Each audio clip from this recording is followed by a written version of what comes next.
The teaching text today is Deuteronomy chapter 6, verses 1 through 9. These are the commands, decrees, and laws the Lord your God directed me to teach you to observe in the land that you are crossing the Jordan to possess, so that you, your children, and their children after them may fear the Lord your God as long as you live, by keeping all his decrees and commands that I give you, and so that you may enjoy long life.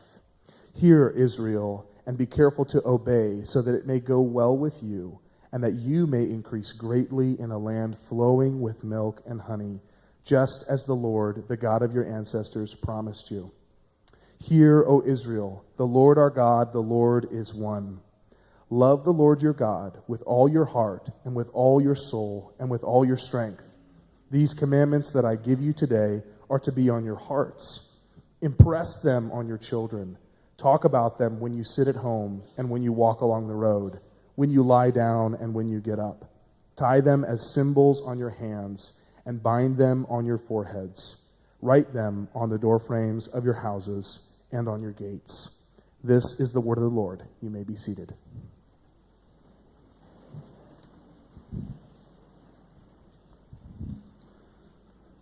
We're beginning a series today. If you're here as a family, as a parent, as a grandparent, called Game Plan for Your Family. Let me read the room for a second. How many of you are parents? Just a hand up, okay. How many of you have grandkids? Just several more of you. Okay, I'm talking to the right people. You're in the right place. Well done. This might be the most important series that we have done this year. We were working with this question: how do you and I, as parents, as grandparents, pass on a lasting spiritual foundation for our kids and grandkids? How do we do that? We have to have a game plan. When you are in a game, you need a plan. You know, I like basketball. I played a little bit of basketball in high school. We have Coach Rocky Lamar. I don't know if he's here. Is Rocky here today? Rocky, are you here? I don't think he's here today. Coach Rocky Lamar, who's one of the winningest coaches in college basketball, is part of our church. I think he might be gone today. But I played a little basketball, so you know I can hoop a little bit.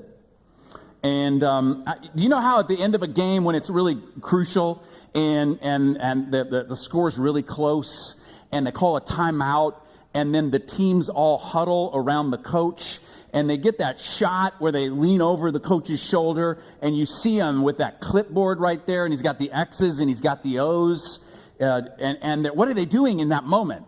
They're saying this is a really, really critical moment.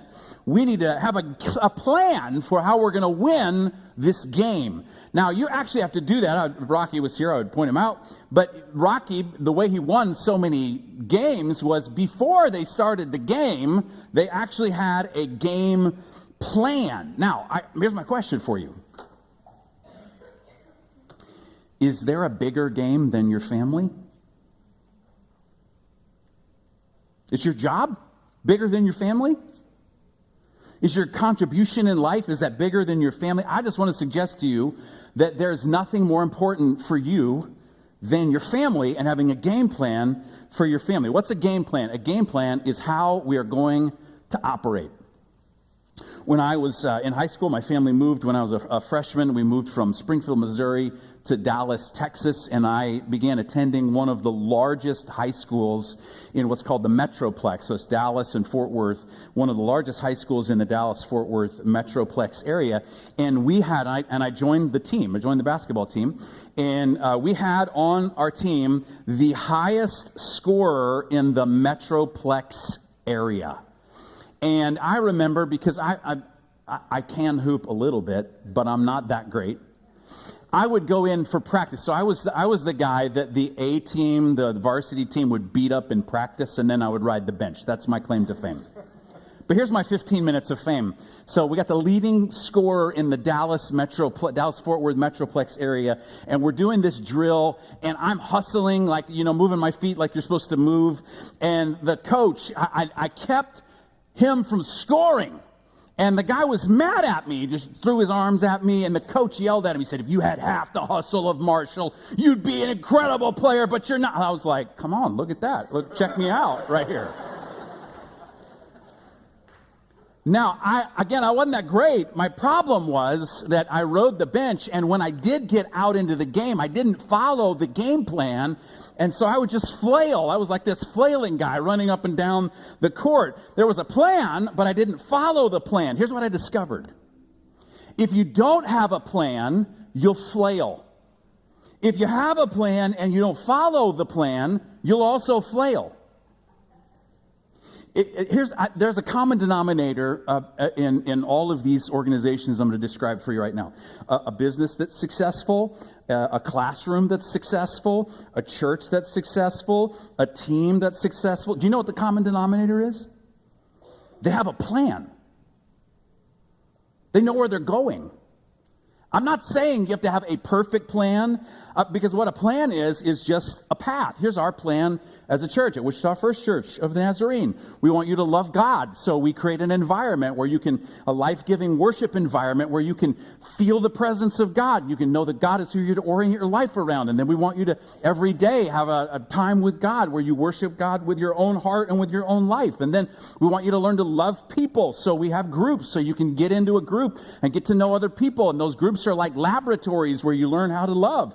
And then we want you to love the world that God so loved. Jesus said that God so loved the world that he sent his son to sacrifice his life for it. We want you to so love the world the way that God so loves the world that you will serve it. You'll find a way to serve our community. Now, that's not a perfect plan, but it is a plan. It is a path. Now, what's surprising is how often this same thinking does not make its way into the family. We put in all this effort. You're me coming off the bench, flailing around. And when you get in, don't follow the plan. Here's what we're going to do over these next several weeks is we're going to figure out how to pre-decide how to operate as a family. Does that sound good to you? I wish someone had told me this years ago. Is anyone like that? Would be great. I'd love to know how to pre-decide how to operate as a family. Here's the principle we're working with through the whole series. I'm going to put it on the screen for you. Would you read this out loud with me? Would you throw that on the screen? Lauren, here we go. Ready? Read it out loud. It is the responsibility of parents to provide a dynamic spiritual heritage for their children. Notice what that does not say. It does not say it is the church's job to provide a dynamic spiritual heritage for our children. The church will help. We'll help you. You don't have to do this alone. It does not say it's the kids' ministry or the youth ministry's job to provide a dynamic spiritual heritage for our children. No. Guess who is responsible for providing a dynamic spiritual heritage for our children? You and me. I have to admit to you that a series like this is hard for me. It's incredibly important, but can I tell you why? I'm so incredibly aware of my failures as a parent. The times that I've flailed as a parent. Anyone else? So if this is hard for you, that is okay. We're just going to learn together how to do the job that God has given us. Are you ready to go? Okay. No one is ready to go. That's great. Fantastic. This is going to be wonderful. What's God's plan for the family? Deuteronomy chapter 6 is God's plan for the family. If you're a Jewish person, you know this passage. It's famous. It's known as the Shema. Could you say that with me out loud? Shema. What does Shema mean? It's a Hebrew word, and it simply means hear. That's why the famous phrase there is "Hear, O Israel." It's Shema, O Israel. Hear. Now, it's not hear so you hear the words. It's what every parent means when they say to their kids, "Did you clean your room?" They're not, your parents, parents, we're not saying to our kids, "Did you hear the words that were coming out of my mouth?" We're not saying that. Were you able to hear the sonorous way in which I elucidated my desire for you to, did you hear my lovely voice saying words to you? We're not asking that. What are we saying? Did you clean your room or not? Come on. And so we want our kids to hear it with an intent to do it. That's what Shema means. Hear it with the intent to do it. hear, O Israel, hear what God is saying to you with the intent that you would actually do it. And so there are some steps that we have to take if we're going to pass on a spiritual foundation for our family. Deuteronomy 6. Let me highlight it for you again. Verse 1. These are the commands, decrees, and laws the Lord your God directed me to teach you. In other words, here is the game plan so you don't have to flail. Then he goes on, verse 2. So that you, your children, and their children may fill in the blank. Now, I see two things right here. I want you to not miss both of these things.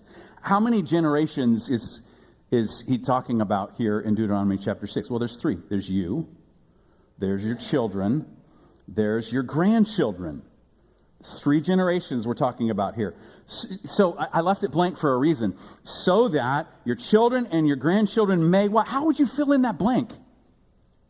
What's your game plan for completing that sentence for your family? I'm telling you right now, you are going to fill that blank in some way. What are you going to fill it in with? So that your children and your grandchildren may play professional sports, which is a lot of people in travel ball thinking is what's going to happen. So that your children and your grandchildren may make a lot of money, so that your children and grandchildren are really important and have status, so that your grandchildren and your children have a great career. Like, what are you going to fill that sentence in with? Here is the what of that sentence if you and I want to pass on a spiritual foundation for our family. Here it is, and put it on the screen for you. So that your children and their children after them may fear the Lord your God as long as you live. Not have a great job, make a lot of money, be somebody important. Those are great in their own place. Fear the Lord your God as long as you live. Now, let me pause on that for just a second. Because you hear fear the Lord. I mean, you go, well, that sounds a little regressive and dysfunctional, does it? Do we need more fear-based religion in our world today? Is that going to make the world a better place? That's not what the word means. Let me reframe the fear of the Lord for you, because it's a repeated phrase in the Scriptures. Fear is a way of describing awe and reverence. Awe and reverence. Let me tell you how you get awe and reverence. Awe and reverence are a function of personal experience. You have awe and reverence for something you've experienced yourself. If you have not experienced it for yourself, and someone else tells you about it, you don't have awe and reverence.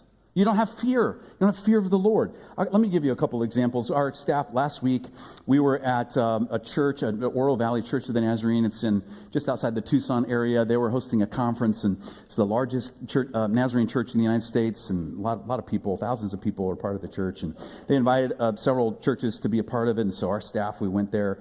And so I took if you are friends with me on social media, I love to take pictures. So I got some pictures to show you. You ready, everybody?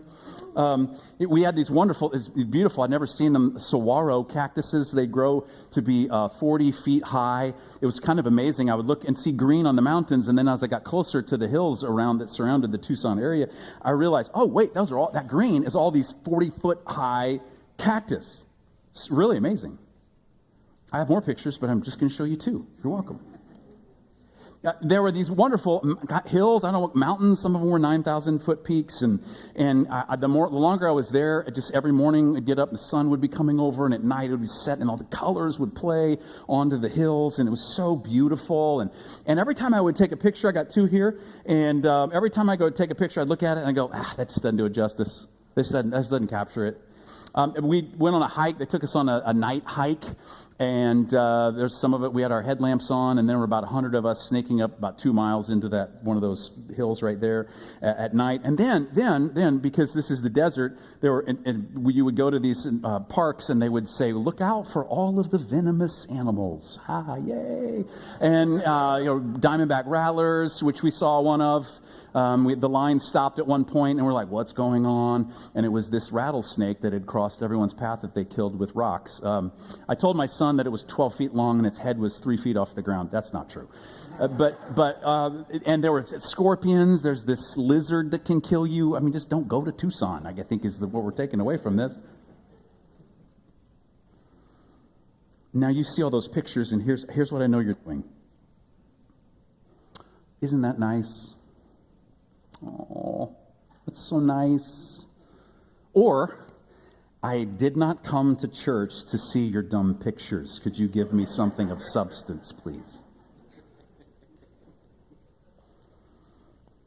You know why you don't have the same emotion that I have about that? You didn't go there yourself. But if you were to go yourself, there would be something like awe and reverence that would be inside of you for what you saw. So here's what he's saying. So that your children may personally experience God. Do you want that for your kids and your grandkids? Amen. Here's the first step if we're going to do that. You and I must personally embrace and experience a close relationship to God. Listen to the command. Remember, he starts off, he says, here's the commands and decrees that the Lord gives you. And then in verse 3, here it is, it's the Shema. Shema, O Israel, hear, O Israel, the Lord our God, the Lord is one. And then verse 5 starts off with this word. Would you say it loud with me? It's on the screen. It's bolded and everything. What does it say? Love the Lord your God with all your heart and all your soul and all your mind, all your strength. In other words, be in a relationship of love with God. You may say, well, that sounds very familiar. Yes, because that is what Jesus lifts out when someone comes to him and says, Jesus, what's the greatest command? He repeats the Shema. This is it. Your number one goal in life is to have a close personal relationship with God. If you have a massive empire and you make millions of God and you make millions of dollars and you don't know God, guess what? You miss the purpose of life. Amen. Here's what Jesus is saying. You and I are to know that we are loved deeply by God. One of Jesus' disciples, John, in one of his letters, he says, this is love. Not that we loved God, but that God first loved us. This is what love is. God first loved us, and then in response, we're to love God in return. This is the purpose of life for which you were made. If you've got a hole in your soul, and you're like, why is it there? Because that's what you were made for. That's what you're missing in your life. Now, I want you to notice what he says next. So you and I have to personally embrace and experience a relationship with God ourselves. Then notice what he says next, and it's part of the game plan. He says, these commandments that I give you today are to be on your hearts. And then it's almost like he gives bullet points. And so I made them like bullet points. And he tells us, here's how you do it. You impress them on your children. You talk about them when you sit at home, when you walk along the road, when you go on a trip, when you're on a road trip, when you're on a plane to someplace, when you lie down, which is when you're going to sleep, and when you get up, when it's breakfast time in the morning at the breakfast table. Tie them as symbols on your hands and bind them on your foreheads. Get some bracelets that talk about the commands of God, to love God with all your heart, soul, mind, and strength.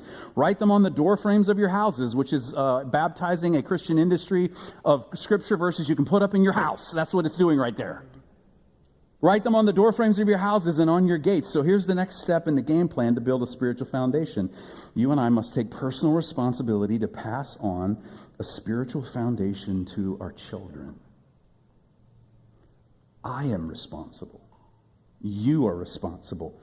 So here's what I want for my kids. Here's what my wife and I, Andrea, want for our kids. We want them to be, more than anything, we want them to be passionate followers of Jesus. And so we have done our best, not perfect, done our best to be an example to our kids. And so we've done things like letting them catch us reading our Bible, letting them catch us serving other people, letting them catch us giving people on the street money, letting them serve with us and when we go to things that our church does, helping someone out. We do it on purpose, because we want our kids to see the kind of faith that we have in God. We want them to have it for themselves. I am not telling you that Andrea and I do that perfectly, but I will tell you it is something that we do consistently. And you can do the same. So it's on us.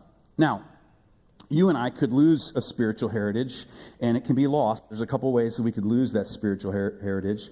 As parents, we can become satisfied and take God's blessings for granted. There's two things that I see that can happen inside of that, where you become satisfied. One is you forget what God did. You forget what God did in your life, and you become satisfied. Just another chapter later in Deuteronomy chapter 7, I'll put it on the screen for you here. It was because he's reminding the people of Israel what God did for them. He says, it is because the Lord loved you and kept the oath he swore to your ancestors, that he brought you out with a mighty hand and redeemed you from the land of slavery. Listen, if you have a past, you're a follower of Jesus now, and you have a past where you were not a follower of Jesus, that is part of your past. I'm not telling you need to tell your kids that story, but you need to keep in your mind that there was a day that our family did not have hope. That our family was by themselves and we were away from God and we needed hope in our lives and we didn't have it. And we become satisfied and forget that. I'm not saying dwell on it. I'm saying remember that it's part of your story, and if you forget, it's easy to become satisfied. So you can forget what God did and become satisfied. Or you can do this. You can think from your satisfaction, you know what? As I look around at my life and all that's in it, this is all me.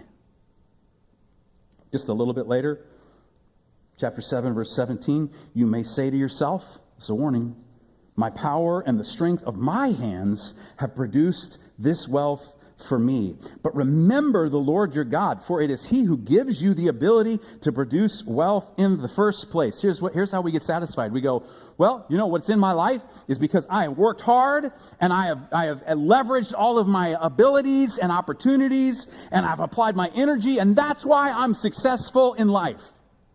Can I pour cold water on that, all of us, for a second?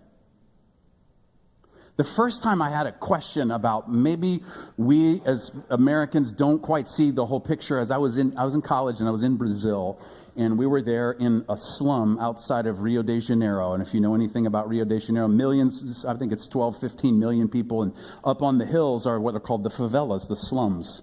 Literally, the water runs downhill. It's just a giant mess. And we were there helping to build a clinic at the top of the hill. And we were pouring concrete. You know, we're 19-year-old, 20-year-old kids with backs that still work. Anybody want a back that still works? And we're pouring concrete. We're mixing concrete. We're going around a circle. And there were these guys, old guys. This is not me as a 20-year-old seeing someone as 30 as old. They were old.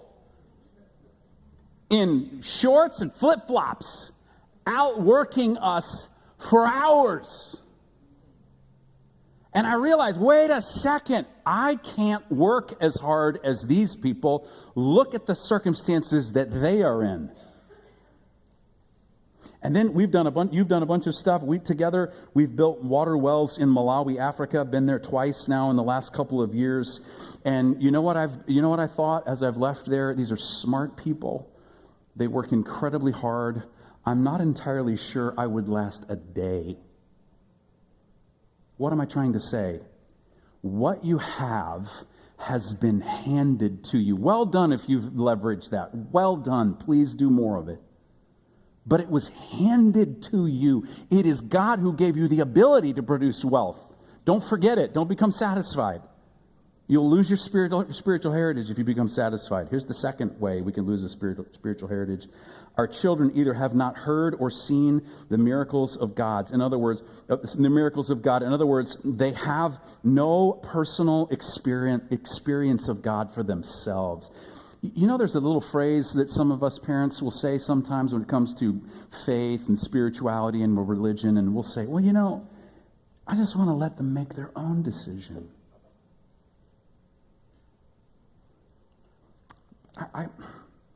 I think I understand the meaning behind that. But when my kids were little, and even today, I actually pay attention to what they eat. I'm not like, I just want to let them eat whatever they want to eat. Who am I to judge what they put into their mouth? That's not for me as their parent. But we apply the same logic, don't we? To eat the most important things. We're like, hands off. I'll let them make their decision. And as a result, our children do not hear or see the miracles of God. We become satisfied and we forget, and then they never know. Guess what we do? We've just shown them the pictures. When I was a kid, one of my aunts, her name was Aunt Billy.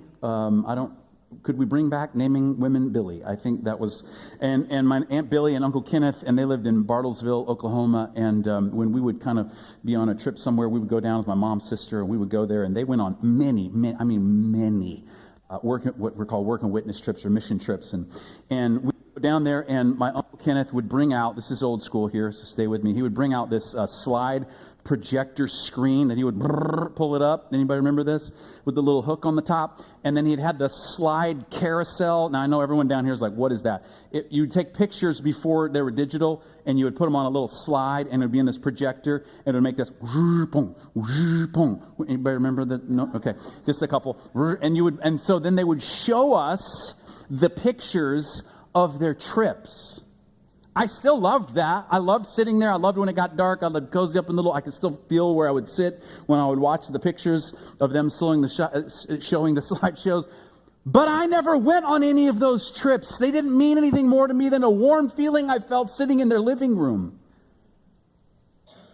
I didn't experience it for myself. And the danger is we just show our kids the pictures and they don't see for themselves the miracles of God for themselves. They have to see it for themselves. Now, let me show you the danger, because if you fast forward a couple of generations from this Shema, this command that God gives to his people and that Jesus says, yes, this is the great commandment. And you go to Judges chapter 2, about 60 years later, there's a progression that happens. It's in your notes if you want to take notes on it. One, the first generation, they knew the Lord and they personally knew his work. Here is Judges chapter 2, verse 7. The people served the Lord throughout the lifetime of Joshua and of the elders who outlived him and who had seen all the great things the Lord had done for Israel. But then the next generation grew up and they knew the Lord and they knew about his works. You see the progression? And then the next generation came up, and it says they knew not the Lord, and they did not know his works.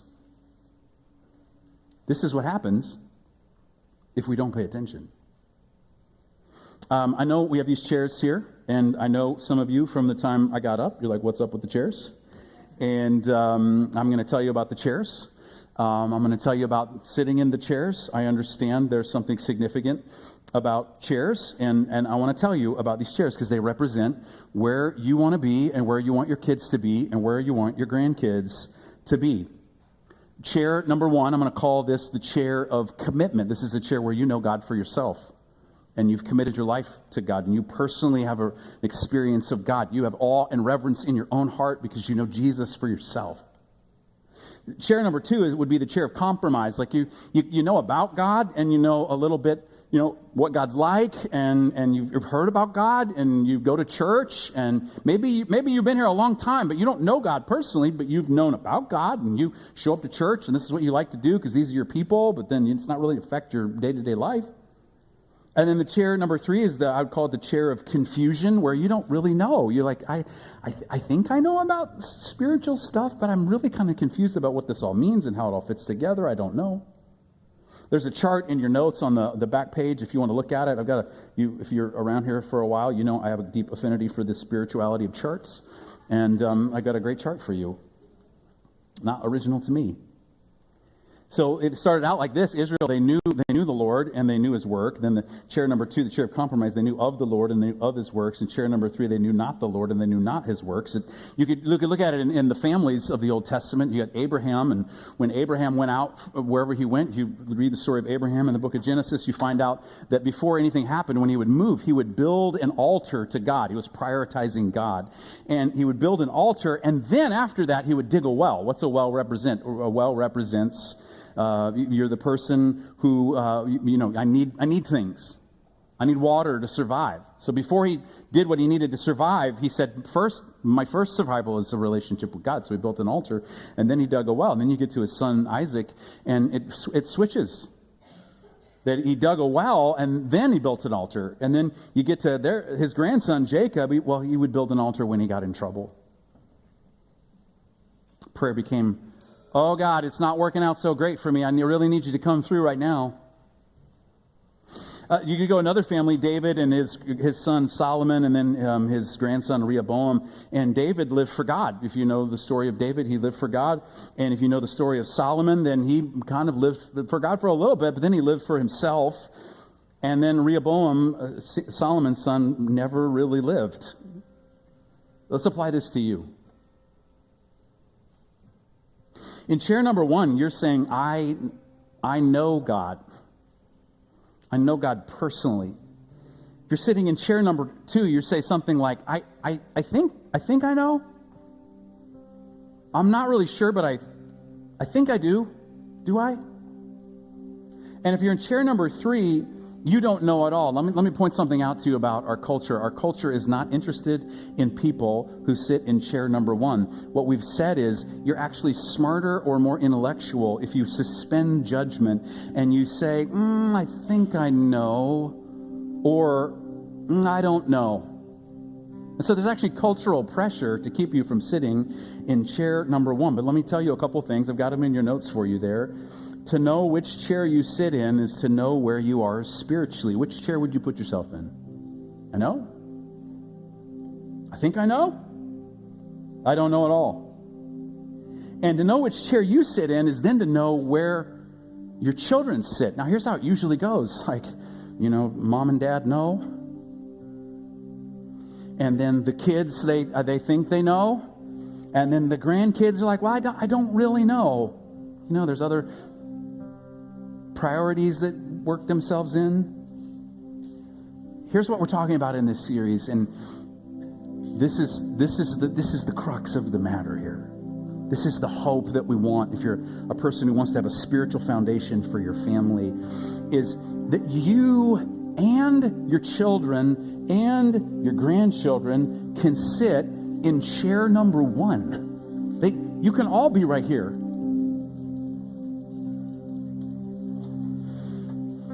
Well, Scott, how do I do that? Well, you're going to have to make a commitment to God. We're going to baptize this while people are moving. If you're wondering why all these people are moving, we're getting ready to baptize some people, and you're going to hear their story of people saying, I know, I know. You have to make a commitment to God, and then and what he's doing at our church, at our local church. Now, pause for a second. This is why I am so deeply committed to us being a local church that has a deep sense of mission and a deep sense of calling that we are here to reach our city for Christ. If we don't have that, we're not a church that's vibrant, that sees people's lives change on a regular basis. We're not alive. If that's what happens, guess what happens about church when mom and dad come to church? Then that generation goes, well, I guess that's just what my family does. We go to church. Kind of like, well, my family, we do travel ball. Or my family, we belong to a country club. Or my family, we go to the cabin every summer. If that is all church is, then you'll never all sit in this seat. That's why I am so desperate as a local church that we never, ever lose this heart of reaching people for Christ. Like, I want you in just a second, when we baptize people, when they come up out of that water, your job is to do what the Gospels say, that there is a party thrown in heaven whenever anyone comes home. And so you're going to cheer like it's the greatest thing that has ever happened, because it is the greatest thing that has ever happened in someone's life.